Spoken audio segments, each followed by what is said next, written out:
Hallelujah, hallelujah.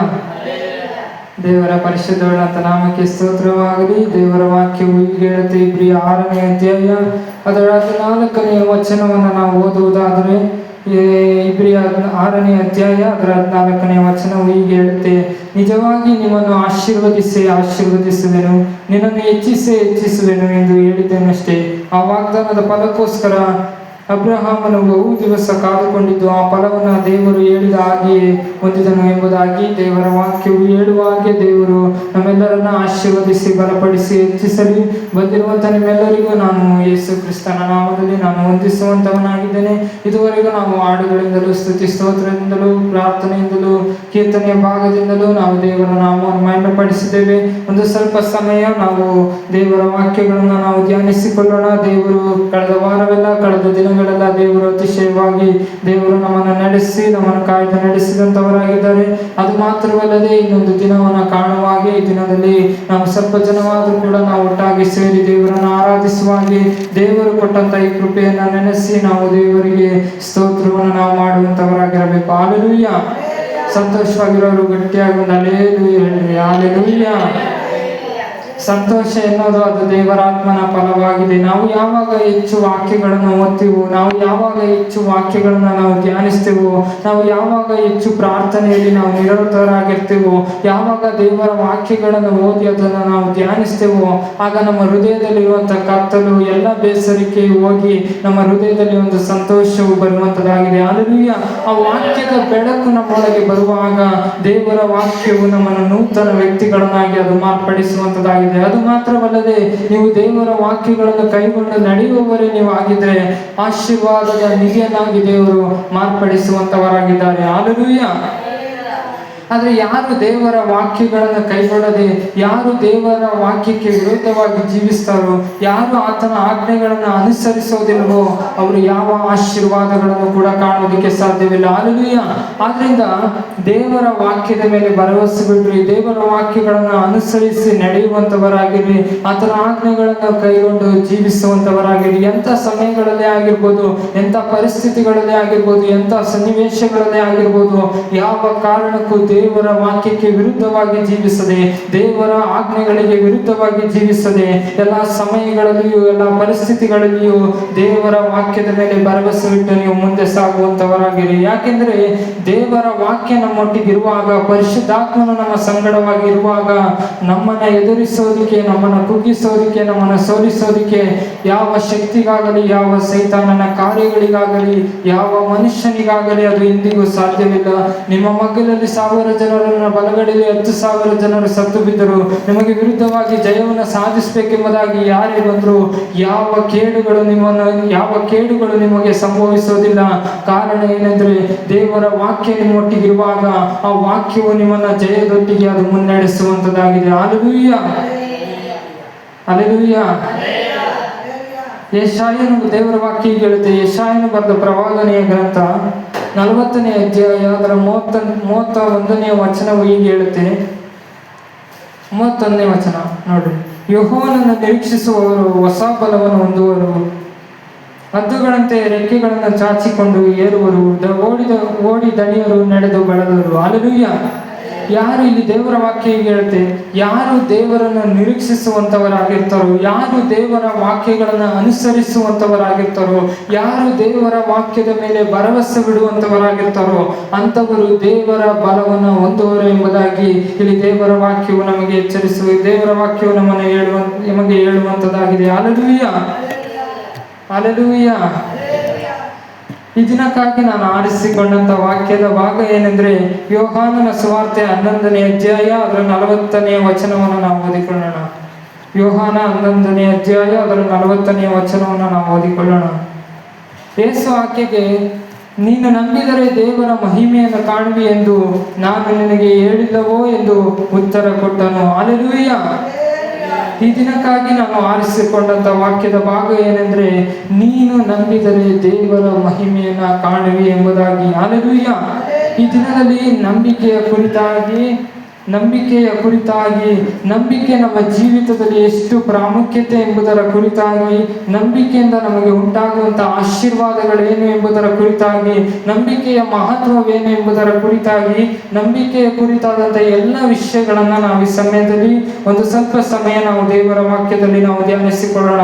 ಮತ್ತಾಯನ ಬರೆದ ಸುವಾರ್ತೆ 17ನೇ ಅಧ್ಯಾಯ ಅದರ 14ನೇ ವಚನದಿಂದ ಓದಿಕೊಳ್ಳೋಣ. ಮತ್ತಾಯ 17ನೇ ಅಧ್ಯಾಯ 14ನೇ ವಚನದಿಂದ 20ನೇ ವಚನದವರೆಗೂ ನಾವು ಈ ಸಮಯದಲ್ಲಿ ಓದಿಕೊಳ್ಳೋಣ. ಇಲ್ಲಿ ಯೇಸು ಸ್ವಾಮಿ ಇಲ್ಲಿ ಏನು ಸಂಭವ ನಡೆಯುತ್ತೆ ಅಂದ್ರೆ, ಮೂರ್ಛಾ ರೋಗಿಯನ್ನು ಸ್ವಸ್ಥಪಡಿಸುವಂಥದ್ದನ್ನು ನಾವು ಈ ಭಾಗದಲ್ಲಿ ಕಾಣುವಂಥವರಾಗಿದ್ದೇವೆ. 14ನೇ ವಚನದಿಂದ ನಾವು ಓದಿಕೊಳ್ಳೋಣ. ನೋಡ್ರಿ, ಅವರು ಜನರ ಗುಂಪಿನ ಬಳಿಗೆ ಬಂದಾಗ ಒಬ್ಬನು ಆತನ ಹತ್ತಿರಕ್ಕೆ ಬಂದು ಆತನ ಮುಂದೆ ಮೊಣಕಾಲೂರಿ ವಂದಿಸಿ, ಸ್ವಾಮಿ, ನನ್ನ ಮಗನನ್ನು ಕರುಣಿಸು, ಅವನು ಮೂರ್ಛಾ ರೋಗದಿಂದ ಬಹಳ ಕಷ್ಟಪಡುತ್ತಾನೆ, ಹಾಗಾಗಿ ಬೆಂಕಿಯಲ್ಲಿಯೂ ನೀರಿನಲ್ಲಿಯೂ ಬೀಳುತ್ತಾ ಇರುವನು. ಅವನು ನಿನ್ನ ಶಿಷ್ಯರ ಬಳಿಗೆ ಕರೆದುಕೊಂಡು ಬಂದಿದ್ದೆನು, ಆದರೆ ಅವರಿಗೆ ವಾಸಿ ಮಾಡುವುದಕ್ಕೆ ಅವರಿಂದ ಆಗದೆ ಹೋಯಿತು ಅಂದನು. ಅದಕ್ಕೆ ಯೇಸು, ಎಲ್ಲ ನಂಬಿಕೆ ಇಲ್ಲದಂಥ ಮೂರ್ಖ ಸಂತಾನವೇ, ನಾನು ಇನ್ನೆಷ್ಟು ದಿನ ನಿಮ್ಮ ಸಂಗಡವಾಗಿರಲಿ, ಇನ್ನೆಷ್ಟು ದಿನ ನಿಮ್ಮನ್ನು ಸಹಿಸಿಕೊಳ್ಳಲಿ? ಅವನನ್ನು ಇಲ್ಲಿ ನನ್ನ ಬಳಿಗೆ ಕರೆದುಕೊಂಡು ಬನ್ನಿ ಅಂದನು. ಯೇಸು ಅವನನ್ನು ಗದರಿಸಲು ದೆವ್ವ ಅವನನ್ನು ಬಿಟ್ಟು ಹೋಯಿತು. ಆ ಕ್ಷಣವೇ ಆ ಹುಡುಗನಿಗೆ ಸ್ವಸ್ಥವಾಯಿತು. ತರುವಾಯ ಶಿಷ್ಯರು ಏಕಾಂತವಾಗಿ ಯೇಸುವಿನ ಬಳಿಗೆ ಬಂದು, ಅದನ್ನು ಬಿಡಿಸಲಿಕ್ಕೆ ನಮ್ಮಿಂದ ಯಾಕೆ ಆಗಲಿಲ್ಲವೆಂದು ಕೇಳಲು, ಆತನು ಅವರಿಗೆ, ನಿಮ್ಮ ನಂಬಿಕೆ ಕಡಿಮೆ ಆಗಿರುವುದರಿಂದಲೇ ಆಗಲಿಲ್ಲ. ನಿಮಗೆ ಸತ್ಯವಾಗಿ ಹೇಳುತ್ತೇನೆ, ಸಾಸಿವೆ ಕಾಳಿನಷ್ಟು ನಂಬಿಕೆ ನಿಮಗಿರೋದಾದರೆ ನೀವು ಈ ಬೆಟ್ಟಕ್ಕೆ ಇಲ್ಲಿಂದ ಅಲ್ಲಿಗೆ ಹೋಗು ಎಂದು ಹೇಳಿದರು, ಅದು ಹೋಗುವುದು, ಮತ್ತು ನಿಮ್ಮ ಕೈಯಿಂದ ಆಗುವಂಥದ್ದು ಒಂದು ಇರುವುದಿಲ್ಲ ಅಂದನು. ಹಲ್ಲೆಲೂಯಾ.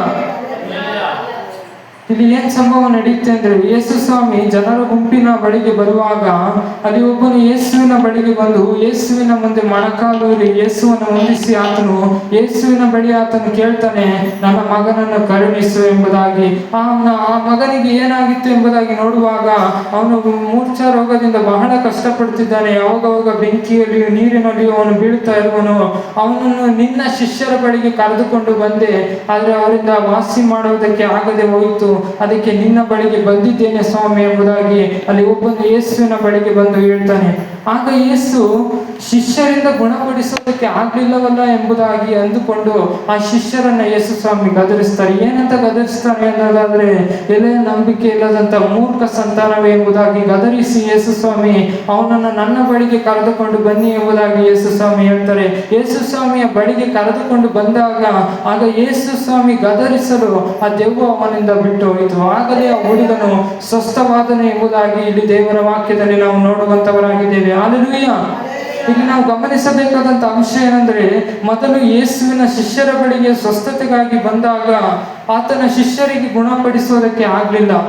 ಕೆಲವರು ಪ್ರಶ್ನೆ ಮಾಡ್ಬೋದು, ಅವರು ಯೇಸು ಸ್ವಾಮಿ ಶಿಷ್ಯರಾಗಿದ್ರಲ್ವಾ, ಆದ್ರೆ ಅವರಿಂದ ಯಾಕೆ ಗುಣಪಡಿಸೋದಕ್ಕಾಗಲಿಲ್ಲ ಎಂಬುದಾಗಿ ಕೇಳೋದಾದ್ರೆ, ಯಾಕೆ ಅಲ್ಲಿ ಶಿಷ್ಯರಿಗೆ ಗುಣಪಡಿಸೋದಕ್ಕಾಗಲಿಲ್ಲ ಅಂದ್ರೆ ಅವರಲ್ಲಿ ನಂಬಿಕೆ ಕಡಿಮೆ ಆಗಿತ್ತು ಎಂಬುದಾಗಿ ನಾವು ದೇವರ ವಾಕ್ಯದಲ್ಲಿ ಕಾಣುವಂತವರಾಗಿದ್ದೇವೆ. ಅದನ್ನೇ ಇಲ್ಲಿ ಯೇಸು ಸ್ವಾಮಿ ಶಿಷ್ಯರಿಗೆ ಹೇಳ್ತಾರೆ, ಎಲೆ ನಂಬಿಕೆ ಇಲ್ಲದಂತ ಮೂರ್ಖ ಸಂತಾನವೇ ಎಂಬುದಾಗಿ. ಹಲ್ಲೆಲೂಯಾ. ಅಲ್ಲಿ ಯೇಸು ಸ್ವಾಮಿಯ ಬಳಿಗೆ ಬರುವಾಗ ಯೇಸು ಸ್ವಾಮಿ ಒಂದು ಮಾತನ್ನು ಹೇಳುವಾಗ ಅಲ್ಲಿ ಆ ಹುಡುಗನ ಸ್ವಸ್ಥವಾಗ್ತಾನೆ. ಅದೇ ರೀತಿಯಾಗಿ ಸತ್ಯವೇದದಲ್ಲಿ ಅನೇಕ ವಾಕ್ಯಗಳನ್ನು ನಾವು ನೋಡುವಾಗ, ದೇವರು ಮಾಡಿರುವಂತಹ ಅದ್ಭುತಗಳನ್ನು ನಾವು ನೋಡುವಾಗ, ಯೇಸು ಸ್ವಾಮಿ ಒಂದು ಮಾತನ್ನು ಹೇಳುವಾಗ ಸತ್ತು 3 ದಿವಸವಾದಂಥ ಲಾಜರನ ಸಮಾಧಿಯಿಂದ ಆತನು ಎದ್ದು ಬರುತ್ತಾನೆ. ಯೇಸು ಸ್ವಾಮಿ 5 ರೊಟ್ಟಿ 2 ಮೀನನ್ನು ಪರಲೋಕದ ಕಡೆಗೆ ಎತ್ತಿ ಪ್ರಾರ್ಥಿಸುವಾಗ, ದೇವರಿಗೆ ಸ್ತೋತ್ರ ಮಾಡುವಾಗ 5,000 ಜನರು ತೃಪ್ತಿಯಿಂದ ಊಟ ಮಾಡುವಾಗ ದೇವರು ಅದ್ಭುತವನ್ನು ಮಾಡ್ತಾರೆ. ಯೋಹಾನನು ಬರೆದ ಸುವಾರ್ತೆ 2ನೇ ಅಧ್ಯಾಯವನ್ನು ನಾವು ಓದಿ ನೋಡುವಾಗ ಅಲ್ಲಿ ಕಾನಾ ಊರಿನ ಮದುವೆಯಲ್ಲಿ ದ್ರಾಕ್ಷರಸದ ಕೊರತೆ ಬಂತು. ಅದು ಯೇಸು ಸ್ವಾಮಿ ಅಲ್ಲಿ ಇದ್ದಿದ್ದರಿಂದ ಇಲ್ಲಿ ಯೇಸು ಸ್ವಾಮಿ ಒಂದು ಅದ್ಭುತವನ್ನು ದೇವರು ಮಾಡ್ತಾರೆ. ನೀರನ್ನೇ ದೇವರು ದ್ರಾಕ್ಷರಸವನ್ನಾಗಿ ದೇವರು ಮಾಡಿ ಅಲ್ಲಿ ಒಂದು ಅದ್ಭುತವನ್ನು ಮಾಡ್ತಾರೆ. ಹೀಗೆ ಅನೇಕ ಅದ್ಭುತಗಳನ್ನ ಮಹತ್ ಕಾರ್ಯಗಳನ್ನ ದೇವರು ಮಾಡುತ್ತಿರುವಂತ ದೇವರು ಇಂದು ನಮ್ಮ ನಿಮ್ಮ ಜೀವಿತಗಳಲ್ಲಿಯೂ ಅದೇ ದೇವರು ಇಂದು ನಮ್ಮ ನಿಮ್ಮ ಜೀವಿತಗಳಲ್ಲಿ ಒಂದು ಅದ್ಭುತವನ್ನು ದೇವರು ಮಾಡುವಂತವರಾಗಿದ್ದಾರೆ. ಆದ್ರೆ ದೇವರು ನಮ್ಮನ್ನು ಆಶೀರ್ವದಿಸಬೇಕು ಎನ್ನುವುದಾದ್ರೆ, ದೇವರು ನಮ್ಮನ್ನು ಅಭಿವೃದ್ಧಿ ಪಡಿಸಬೇಕು ಎನ್ನುವುದಾದ್ರೆ, ದೇವರು ನಮ್ಮಲ್ಲಿ ನೋಡುವಂಥದ್ದು ನಮ್ಮ ನಂಬಿಕೆ ಎಂಥದ್ದು ಎಂಬುದಾಗಿ. ಹಲ್ಲೆಲೂಯಾ. ಒಂದು ವೇಳೆ ದೇವರ ಮೇಲೆ, ದೇವರ ವಾಕ್ಯದ ಮೇಲೆ ನಂಬಿಕೆ ಇರೋದಾದ್ರೆ ದೇವರು ನಿಮ್ಮನ್ನು ಆಶೀರ್ವಾದದೊಂದಿಗೆ ಆತನು ಮುನ್ನಡೆಸುವಂತವನಾಗಿದ್ದಾನೆ. ಹಲ್ಲೆಲೂಯಾ. ದೇವರ ವಾಕ್ಯ ಹೀಗೆ ಹೇಳುತ್ತೆ, ಮತ್ತಾಯ 19ನೇ ಅಧ್ಯಾಯ 26ನೇ ವಚನದಲ್ಲಿ, ಇದು ಮನುಷ್ಯರಿಗೆ ಅಸಾಧ್ಯ ಆದರೆ ದೇವರಿಗೆ ಎಲ್ಲ ಸಾಧ್ಯ ಅಂದನು. ಮಾರ್ಕ 9ನೇ ಅಧ್ಯಾಯ 23ನೇ ವಚನ ಹೀಗೆ ಹೇಳುತ್ತೆ, ಯೇಸು ಅವನಿಗೆ, ನಿನ್ನ ಕೈಲಿ ಆಗುವಾಗಿದ್ದರೆ ಅನ್ನುತ್ತೀಯೋ, ನಂಬುವವನಿಗೆ ಎಲ್ಲ ಆಗುವುದು ಅಂದನು ಎಂದು ಹೇಳಿದನು. ಹಲ್ಲೆಲೂಯಾ. ನಂಬಿಕೆ ಎನ್ನುವಂಥದ್ದು ನಮ್ಮ ಜೀವಿತಗಳಲ್ಲಿ, ನಮ್ಮ ಮನೆಗಳಲ್ಲಿ, ನಮ್ಮ ಕುಟುಂಬಗಳಲ್ಲಿ ನಂಬಿಕೆಯು ಬಹಳ ಪ್ರಾಮುಖ್ಯತೆ ಉಳ್ಳಂಥದ್ದಾಗಿದೆ. ಹಲ್ಲೆಲೂಯಾ. ಈ ದಿನದಲ್ಲಿ ನಾವು ಪ್ರಾರ್ಥಿಸಬೇಕಾದ್ರೂ ಕೂಡ ನಾವು ನಂಬಿಕೆಯಿಂದ ನಾವು ಪ್ರಾರ್ಥಿಸುವಂತವರಾಗಿರ್ಬೇಕು. ಈ ದಿನಗಳಲ್ಲಿ ನಾವು ದೇವರನ್ನು ಆರಾಧಿಸಬೇಕಾದ್ರೂ ಕೂಡ ನಾವು ನಂಬಿಕೆಯಿಂದ ದೇವರನ್ನು ಆರಾಧಿಸುವಂತವರಾಗಿರ್ಬೇಕು. ಈ ದಿನಗಳಲ್ಲಿ ನಾವು ಸಭೆಗೆ ಕೂಡಿ ಬರಬೇಕಾದ್ರೂ ಕೂಡ ನಾವು ನಂಬಿಕೆಯಿಂದ ನಾವು ಕೂಡಿ ಬರುವಂತವರಾಗಿರ್ಬೇಕು. ಹಲ್ಲೆಲೂಯಾ. ನಾವು ಮಾಡುವಂತ ಪ್ರತಿಯೊಂದೊಂದು ಕೆಲಸ ಕಾರ್ಯಗಳಲ್ಲೇ ಆಗಿರ್ಬೋದು, ನಾವು ಮಾಡುವಂತ ಪ್ರತಿಯೊಂದೊಂದು ನಿಮಿಷಗಳಲ್ಲೇ ಆಗಿರ್ಬೋದು, ನಾವು ನಂಬಿಕೆ ಉಳ್ಳವರಾಗಿ ನಾವು ಮಾಡುವಂತವರಾಗಿರ್ಬೇಕು. ಹಲ್ಲೆಲೂಯಾ. ನಾವು ಏನೇ ಮಾಡೋದಾದ್ರೂ ಕೂಡ ಅದು ನಂಬಿಕೆಯಿಂದ ನಾವು ಮಾಡುವಂತವರಾಗಿರ್ಬೇಕು. ಯಾವಾಗ ನಾವು ಪ್ರತಿಯೊಂದೊಂದು ವಿಷಯಗಳಲ್ಲಿಯೂ ನಾವು ನಂಬಿಕೆ ಉಳ್ಳವರಾಗಿ, ನಂಬಿಕಸ್ಥರಾಗಿ ಇರ್ತೇವೋ, ದೇವರು ನಮ್ಮ ನಂಬಿಕೆಯನ್ನು ನೋಡಿ ದೇವರು ನಮ್ಮನ್ನು ಆಶೀರ್ವದಿಸುವಂತವರಾಗಿದ್ದಾರೆ. ಹಲ್ಲೆಲೂಯಾ.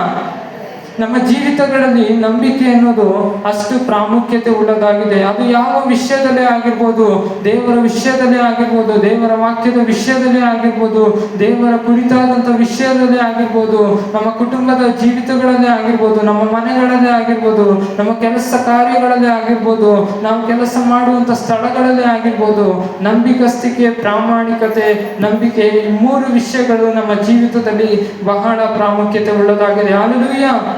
ಈ ದಿನ ಅನೇಕರು ಪ್ರಾರ್ಥನೆ ಮಾಡ್ತಾರೆ, ಆದರೆ ಅವರು ಮಾಡುವಂಥ ಪ್ರಾರ್ಥನೆ ಅದು ನಂಬಿಕೆಯಿಂದ ಆಗಿರೋದಿಲ್ಲ. ಈ ದಿನ ಅನೇಕರು ದೇವರನ್ನು ಆರಾಧಿಸ್ತಾರೆ, ಆದರೆ ಅವರು ನಂಬಿಕೆಯಿಂದ ದೇವರನ್ನು ಆರಾಧಿಸೋದಿಲ್ಲ.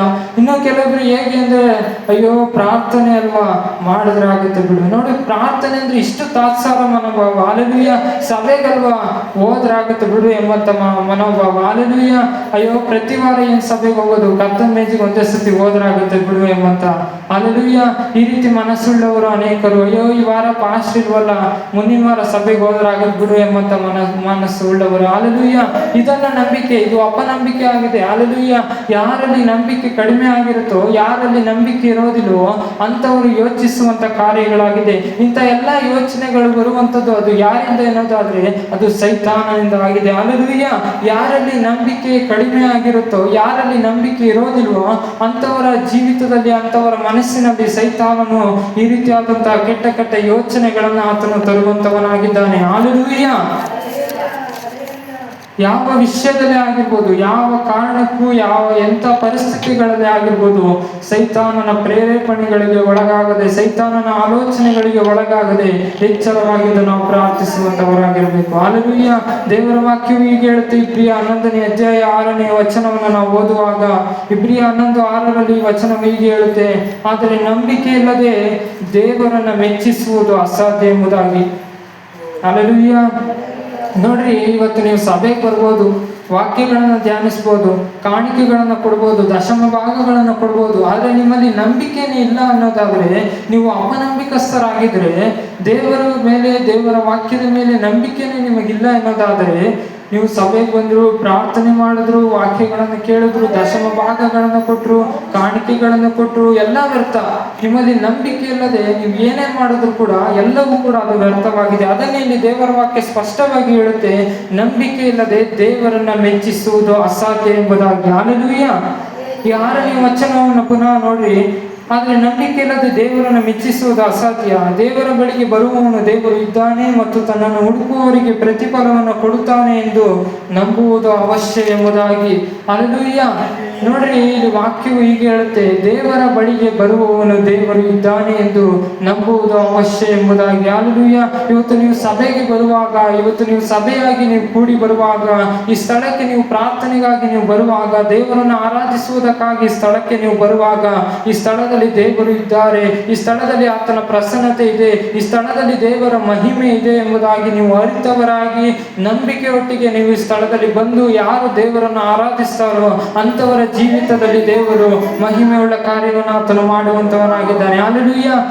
ಯಾರು ಅಪನಂಬಿಕಸ್ಥರಾಗಿ, ಯಾರು ನಂಬಿಕೆ ಇಲ್ಲದವರಾಗಿ, ಪ್ರಾರ್ಥನೆ ಅಲ್ವಾ, ಆರಾಧನೆ ಅಲ್ವಾ, ಏನೋ ಒಂದು ವಾಕ್ಯ ಕೇಳಿದ್ರಾಗುತ್ತೆ ಬಿಡು ಎಂಬಂತ ತಾತ್ಸಾರ ಮನೋಭಾವದಿಂದ ಯಾರು ಕೂತಿರ್ತಾರೆ ನೋಡ್ರಿ, ಅಂತವರ ಜೀವಿತದಲ್ಲಿ ದೇವರು ಯಾವ ಆಶೀರ್ವಾದಗಳನ್ನು ಕೂಡ ದೇವರು ಮಾಡೋದಿಲ್ಲ. ಹಲ್ಲೆಲೂಯಾ.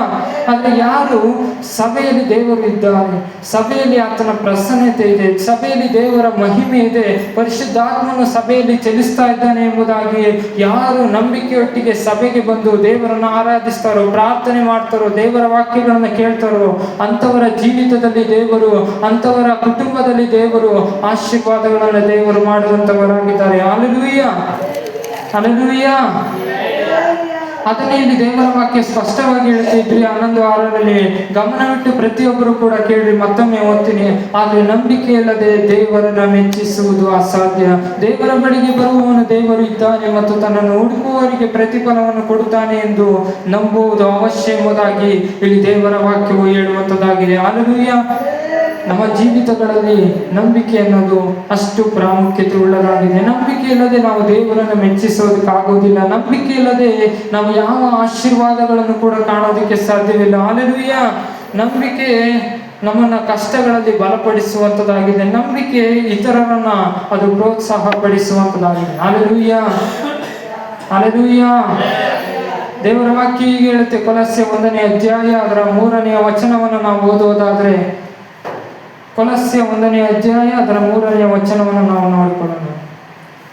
ಕ್ರಿಸ್ತ ಯೇಸುವಿನಲ್ಲಿ ನೀವು ಇಟ್ಟ ನಂಬಿಕೆ ವಿಷಯವಾಗಿಯೂ ದೇವಜನರ ಮೇಲಿರುವ ನಿಮ್ಮ ಪ್ರೀತಿಯ ವಿಷಯವಾಗಿಯೂ ನಾನು ಕೇಳಿ ಪರಲೋಕದಲ್ಲಿ ನಿಮಗೋಸ್ಕರ ಸಿದ್ಧವಾಗಿರುವ ಮಹಾಪದವಿಯನ್ನು ನೆನೆಸುತ್ತಾ ನಾವು ಪ್ರಾರ್ಥನೆ ಮಾಡುವಾಗಲೆಲ್ಲ ನಿಮ್ಮ ನಿಮಿತ್ತವಾಗಿ ನಮ್ಮ ಕರ್ತನಾದ ಯೇಸು ಕ್ರಿಸ್ತನ ತಂದೆಯಾಗಿರುವ ದೇವರಿಗೆ ಸ್ತೋತ್ರ ಮಾಡುತ್ತೇವೆ.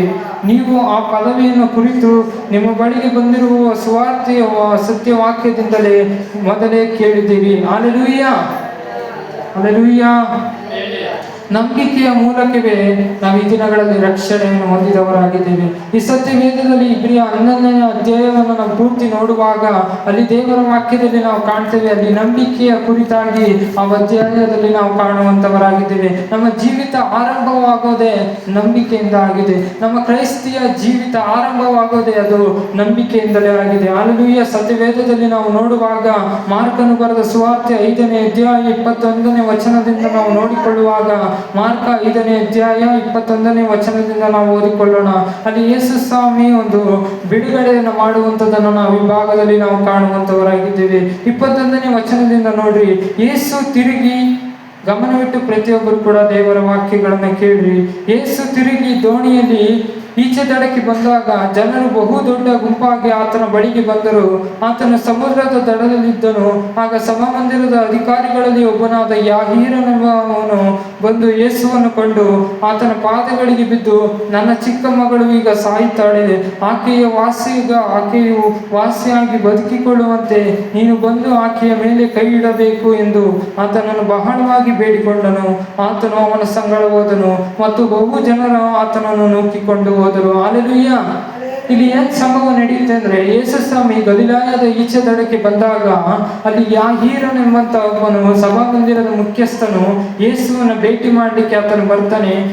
ಯಾಕೆ ಅಲ್ಲಿ ಯಾಹೀರನು ಯೇಸುವನ್ನ ಭೇಟಿ ಮಾಡ್ಲಿಕ್ಕೆ ಆತನು ಬರ್ತಾನೆ ಅನ್ನೋದಾದ್ರೆ, ಅಲ್ಲಿ ಯಾಹೀರನ ತನ್ನ ಮಗಳು ಅಸ್ವಸ್ಥಳಾಗಿ ಅಲ್ಲಿ ಕಷ್ಟಪಡ್ತಾ ಇರ್ತಾಳೆ. ಆಕೆಯ ಬಿಡುಗಡೆಗಾಗಿ ಅಲ್ಲಿ ಯಾಹೀರನು ಯೇಸುವಿನ ಬಳಿಗೆ ಬರ್ತಾನೆ. ಯೇಸುವಿನ ಬಳಿಗೆ ಬಂದು ಆತನು ಕೇಳ್ತಾನೆ. 23ನೇ ವಚನದಲ್ಲಿ ನೋಡ್ತೇವೆ ಆ ಭಾಗವನ್ನು ನೋಡ್ರಿ. ನನ್ನ ಚಿಕ್ಕ ಮಗಳು ಈಗ ಸಾಯ್ತಾಳೆ, ಆಕೆಯು ವಾಸಿಯಾಗಿ ಬದುಕಿಕೊಳ್ಳುವಂತೆ ನೀವು ಬಂದು ಆಕೆಯ ಮೇಲೆ ಕೈ ಇಡಬೇಕು ಎಂದು ಯೇಸುವನ್ನು ಕೇಳಿಕೊಳ್ಳುವಾಗ, ಆಗ ಯೇಸು ಅವನ ಸಂಗಡವಾಗಿ ಹೋಗ್ತಾರೆ. ಅದು ಮಾತ್ರವಲ್ಲದೆ ಒಂದು ಜನರ ಗುಂಪು ಯೇಸುವನ್ನ ಹಿಂದೆ ನೂಕಿಕೊಂಡು ಹೋಗುವಂಥದ್ದನ್ನು ನಾವು ನೋಡ್ತೇವೆ. ಹಲ್ಲೆಲೂಯಾ. ಮುಂದೆ ಏನಾಯ್ತು ಎಂಬುದಾಗಿ ನಾವು ನೋಡುವಾಗ 35ನೇ ವಚನದಿಂದ ನೋಡಿಕೊಳ್ಳ್ರಿ. 35ನೇ ವಚನದಿಂದ, ಆತನು ಇನ್ನೂ ಮಾತಾಡುತ್ತಿರುವಲ್ಲಿ ಸಭಾಮಂದಿರದ ಅಧಿಕಾರಿಯ ಕಡೆಯವರು ಬಂದು, ನಿನ್ನ ಮಗಳು ತೀರಿ ಹೋದಳು, ಇನ್ಯಾಕೆ ಗುರುವಿಗೆ ತೊಂದರೆ ಕೊಡುವುದೇ ಅಂದರು. ಅವರು ಆಡಿದ ಮಾತನ್ನು ಯೇಸು ಲಕ್ಷ್ಯ ಮಾಡದೆ, ಸಭಾಮಂದಿರದ ಅಧಿಕಾರಿಗೆ ಅಂಜಬೇಡ, ನಂಬಿಕೆ ಮಾತ್ರ ಇರಲಿ ಎಂದು ಹೇಳಿದನು. 37ನೇ ವಚನ ನೋಡ್ರಿ. ಮತ್ತು ಆತನು ಯಾಕೋಬನ ತಮ್ಮನಾದ ಯೋಹಾನ ಇವರನ್ನು ಹೊರತು ಬೇರೆ ಯಾರನ್ನು ತನ್ನೊಂದಿಗೆ ಬರಗೊಡಲಿಲ್ಲ. ಅವರು ಆ ಸಭಾಮಂದಿರದ ಅಧಿಕಾರಿಯ ಮನೆಗೆ ಬಂದಾಗ ಆತನು ಗದ್ದಲವನ್ನು, ಕೆಲವರು ಬಹಳವಾಗಿ ಅಳುವುದನ್ನು, ಗೋಳಾಡುವುದನ್ನು ಕಂಡನು. ಆತನು ಒಳಕ್ಕೆ ಹೋಗಿ, ನೀವು ಗದ್ದಲ ಮಾಡುವುದು, ಅಳುವುದು ಯಾಕೆ? ಹುಡುಗಿ ಸತ್ತಿಲ್ಲ, ನಿದ್ರೆ ಮಾಡುತ್ತಿದ್ದಾಳೆ ಅನ್ನಲು ಅವರು ಆತನನ್ನು ಹಾಸ್ಯ ಮಾಡಿದರು. ಆದರೆ ಆತನು ಎಲ್ಲರನ್ನು ಹೊರಕ್ಕೆ ಕಳುಹಿಸಿರಿ, ಆ ಹುಡುಗಿಯನ್ನು, ತಂದೆ ತಾಯಿಗಳನ್ನು, ತನ್ನೊಂದಿಗಿರುವವರನ್ನು ಹುಡುಗಿಯಲ್ಲಿಗೆ ಕರೆದುಕೊಂಡು ಹೋಗಿ ಅವಳ ಕೈ ಹಿಡಿದು ತಡಿತಕೊಂಬಂದನು. ಆ ಮಾತಿಗೆ ಆ ಅಮ್ಮಣಿ ಹೇಳುತ್ತೇನೆ ಅಂದರ್ಥ. ಕೂಡಲೇ ಆ ಹುಡುಗಿ ಎದ್ದು ನಡೆದಾಡಿದಳು. ಆಕೆಯು 12 ವರ್ಷ ವಯಸ್ಸಿನವಳು. ನಂತರ ಆ ಹುಡುಗಿಗೆ ಊಟ ಮಾಡಿಸಿರಿ ಅಂದನು. ಹಲ್ಲೆಲೂಯಾ.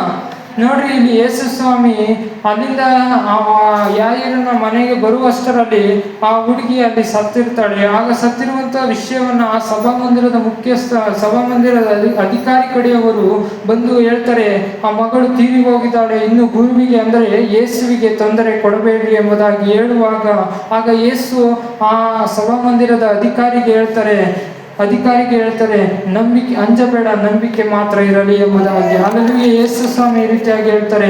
ಅಲ್ಲಿಗೆ ಯೇಸು ಸ್ವಾಮಿ ಬಂದಾಗ ಯೇಸು ಸ್ವಾಮಿ ಹೇಳ್ತಾರೆ, ಈ ಹುಡುಗಿ ಸತ್ತಿಲ್ಲ, ಈ ಹುಡುಗಿ ನಿದ್ರೆ ಮಾಡ್ತಿದ್ದಾಳೆ ಎಂಬುದಾಗಿ ಹೇಳುವಾಗ ಅಲ್ಲಿದ್ದಂಥವರು ಯೇಸುವನ್ನ ಕಂಡು ಹಾಸ್ಯ ಮಾಡ್ತಾರೆ. ಯಾಕೆಂದ್ರೆ ಅಲ್ಲಿ ಆ ಹುಡುಗಿ ಸತ್ತಿರೋದನ್ನ ನೋಡಿ ಅಲ್ಲಿರೋರೆಲ್ಲ ಅಳ್ತಾ ಇರ್ತಾರೆ, ಬಹಳ ದುಃಖದಲ್ಲಿರ್ತಾರೆ. ಆದ್ರೆ ಯೇಸು ಸ್ವಾಮಿ ಬಂದು ಏನ್ ಹೇಳ್ತಾರೆ, ಈ ಹುಡುಗಿ ಸತ್ತಿಲ್ಲ, ನಿದ್ರೆ ಮಾಡ್ತಿದ್ದಾಳೆ ಎಂಬುದಾಗಿ ಹೇಳುವಾಗ ಅವರಿಗೆ ಒಂದು ರೀತಿ ತಮಾಷೆಯ ರೀತಿಯಲ್ಲಿ ಅವರಿಗೆ ಕಾಣುತ್ತೆ. ಆದ್ರಿಂದ ಅವರು ಯೇಸುವನ್ನ ನೋಡಿ ಅವರು ಹಾಸ್ಯ ಮಾಡ್ತಾರೆ. ಹಲ್ಲೆಲೂಯಾ.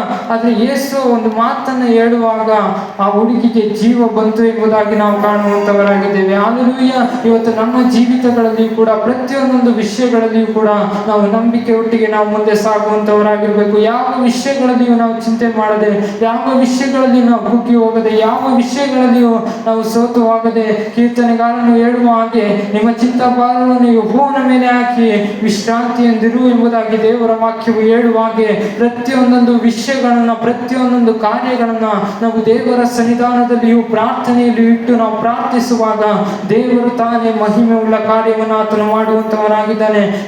ನಾವು ಚಿಂತೆ ಮಾಡುವವರಾಗಿದ್ದುಕೊಂಡಿದ್ರೆ ಯಾವುದಕ್ಕೂ ನಾವು ಪ್ರಾರ್ಥಿಸದೆ ಬರೀ ನಾವು ಚಿಂತೆ ಮಾಡುವವರಾಗಿದ್ರೆ ಅದು ಯಾವ ಆಶೀರ್ವಾದಗಳು ಕೂಡ ಇರೋದಿಲ್ಲ. ಯಾವಾಗ ನಾವು ಪ್ರಾರ್ಥಿಸುವಂತವರಾಗಿರ್ತೇವೋ, ಯಾವಾಗ ನಾವು ದೇವರ ವಾಕ್ಯಗಳನ್ನು ಧ್ಯಾನಿಸುವಂತವರಾಗಿರ್ತೇವೋ, ಆವಾಗ ದೇವರು ನಮ್ಮ ಜೀವಿತಗಳಲ್ಲಿ ಮಹಿಮೆಯುಳ್ಳ ಕಾರ್ಯವನ್ನ ಆತನು ಮಾಡುವಂತವನಾಗಿದ್ದಾನೆ. ಹಲ್ಲೆಲೂಯಾ. ಎಲ್ಲ ವಿಷಯಗಳಲ್ಲಿಯೂ ನಂಬಿಕೆ ಉಳ್ಳವರಾಗಿರಿ. ಯಾವ ವಿಷಯಗಳಲ್ಲಿಯೂ ಸೋತು ಹೋಗದೆ, ಯಾವ ವಿಷಯಗಳಲ್ಲಿಯೂ ನೀವು ಕುಗ್ಗಿ ಹೋಗದೆ ನಂಬಿಕೆಯಲ್ಲಿ ಇದ್ದುಕೊಂಡು ನೀವು ಪ್ರಾರ್ಥಿಸುವಂತವರಾಗಿರಿ. ದೇವರು ನಿಮ್ಮೆಲ್ಲರನ್ನು ಆಶೀರ್ವದಿಸಲಿ. ಈ ವಾಕ್ಯಗಳಿಗೋಸ್ಕರವಾಗಿ ನಾವು ಕಣ್ಣುಗಳನ್ನು ಮುಚ್ಚಿ ಒಂದು ನಿಮಿಷ ನಾವು ಪ್ರಾರ್ಥನೆ ಮಾಡಿಕೊಳ್ಳೋಣ. ಪರಿಶುದ್ಧನು ಮಹೋನ್ನತನು, ಪರಲೋಕವನ್ನು ಭೂಲೋಕವನ್ನು ಉಂಟು ಮಾಡಿದಂಥ ಸರ್ವಶಕ್ತನಾದಂಥ ದೇವರೇ, ನಿಮಗೆ ಸ್ತೋತ್ರ ಮಾಡ್ತಿದ್ದೇವೆ ಕರ್ತನೆ. ಬೆಳಗಿನಿಂದಲೂ ಕರ್ತನೆ ದೇವರೇ, ಈ ಮಧ್ಯಾಹ್ನದವರೆಗೂ ಕರ್ತನೆ, ಹಾಡುಗಳಿಂದಲೂ ಸ್ತುತಿ ಸ್ತೋತ್ರಗಳಿಂದಲೂ ಕರ್ತನೆ, ಪ್ರಾರ್ಥನೆಯಿಂದಲೂ ಕರ್ತನೆ ದೇವರೇ, ನಿನ್ನ ಸನ್ನಿಧಿಯಲ್ಲಿ ಸಮಯವನ್ನು ಕಳೆಯುವ ಹಾಗೆ ಕರ್ತನೆ ದೇವರೇ, ನೀನು ಕೊಟ್ಟಂತ ಕೃಪೆಗಾಗಿ ನಿಮಗೆ ಸ್ತೋತ್ರ ಮಾಡ್ತಿದ್ದೇವೆ ಕರ್ತನೆ. ಕಳೆದ ವಾರವೆಲ್ಲ ನಡೆಸಿದ ರೀತಿಯಲ್ಲಿ ಕರ್ತನೆ, ಮುಂದಿನ ವಾರದಲ್ಲಿಯೂ ಕರ್ತನೆ ಕೃಪೆ ಒಟ್ಟಿಗೂ ನಿನ್ನ ಕೃಪೆ, ನಿಮ್ಮ ಕಟಾಕ್ಷದೊಟ್ಟಿಗೂ ಕರ್ತನೆ ನಮ್ಮನ್ನು ನಡೆಸಬೇಕೆಂಬುದಾಗಿ ದೇವ ನಿಮ್ಮಲ್ಲಿ ನಾವು ಪ್ರಾರ್ಥಿಸುತ್ತಿದ್ದೇವೆ ಕರ್ತನೆ. ಸ್ತೋತ್ರ ಸ್ವಾಮಿ. ಯಾರೆಲ್ಲ ಕರ್ತನೆ ನಂಬಿಕೆ ಇಲ್ಲದವರಾಗಿ ಇದರ ಮಧ್ಯದಲ್ಲಿ ಕೂತಿದ್ದಾರೆ ಕರ್ತನೆ, ಎಲ್ಲರ ನಂಬಿಕೆಯನ್ನು ಹೆಚ್ಚಿಸು ಕರ್ತನೆ. ಇನ್ನು ನಂಬಿಕೆ ಉಳ್ಳವರಾಗಿ ಇರುವ ಹಾಗೆ ಕರ್ತನೆ, ಪ್ರತಿ ವಾರ ಸಭೆಗೆ ಕೂಡಿ ಬರುವವರಾಗಿ ಇರುವ ಹಾಗೆ ಕರ್ತನೆ ನೀನು ಮಾರ್ಪಡಿಸು ಕರ್ತನೆ. ಈ ಪ್ರಾರ್ಥನೆಯನ್ನು ಕೇಳಿದಕ್ಕಾಗಿ ನಿಮಗೆ ಸ್ತೋತ್ರ. ವಾಕ್ಯವನ್ನು ಹೇಳುವ ಹಾಗೆ ಕೃಪೆ ಕೊಟ್ಟಿಗಾಗಿ ನಿಮಗೆ ಸ್ತೋತ್ರ ಕರ್ತನೆ. ನಮ್ಮ ಎಲ್ಲ ಬಲಹೀನತೆಗಳನ್ನು ತೆಗೆದುಹಾಕಿ ನಮ್ಮನ್ನು ಬಲಪಡಿಸು ಕರ್ತನೆ. ನಿಮಗೆ ಮಾಡುವುದಕ್ಕಾಗಿ ನಿಮಗೆ ಸ್ತೋತ್ರ. ಈ ಪ್ರಾರ್ಥನೆ ಕೇಳಿದ ಪ್ರೀತಿಗಾಗಿ ದೇವರೇ ನಿಮಗೆ ಸ್ತೋತ್ರ. ಪ್ರಭು ರಕ್ಷಕನ ಒಡೆಯನಾಗಿರುವ ಯೇಸು ಕ್ರಿಸ್ತನ ನಾಮದಲ್ಲಿ ಪ್ರಾರ್ಥನೆಯನ್ನು ಬೇಡಿ ಹೊಂದುತ್ತಾ ಇದ್ದೇನೆ ತಂದೆ. ಆಮೇನ್, ಆಮೇನ್, ಆಮೇನ್. ನನ್ನ ಮನವೇ ಯೆಹೋವನನ್ನು ಕೊಂಡಾಡು, ನನ್ನ ಸಮಿಂದ್ರಗಳೇ ಆತನ ಪವಿತ್ರ ನಾಮವನ್ನು ಕೀರ್ತಿಸಿರಿ. ನನ್ನ ಮನವೇ ಯೆಹೋವನನ್ನು ಕೊಂಡಾಡು, ಆತನ ಉಪಕಾರಗಳಲ್ಲಿ ಒಂದನ್ನು ಮರೆಯಬೇಡ. ನಾವು ಅಂತ್ಯ ಆಶೀರ್ವಾದವನ್ನು ಹೊಂದಿಕೊಳ್ಳೋಣ. ಕರ್ತನಾದಂಥ ಯೇಸು ಕ್ರಿಸ್ತನ ಪ್ರೀತಿಯು, ತಂದೆಯಾದಂಥ ದೇವರ ಆಶೀರ್ವಾದವು, ಕರ್ತನಾದಂಥ ಯೇಸು ಕ್ರಿಸ್ತನ ಪ್ರೀತಿ, ಪರಿಶುದ್ಧಾತ್ಮನ ಅನ್ಯೋನ್ಯತೆ ಸಹವಾಸವು ಕೂಡಿ ಬಂದವರೆಲ್ಲರ ಸಂಗಡವಾಗಿಯೂ ಕರ್ತನ ಬರೋಣದವರೆಗೂ ಇಂದಿಗೂ ಎಂದೆಂದಿಗೂ ನಿರಂತರವಾಗಿರಲಿ. ಆಮೇನ್, ಆಮೇನ್.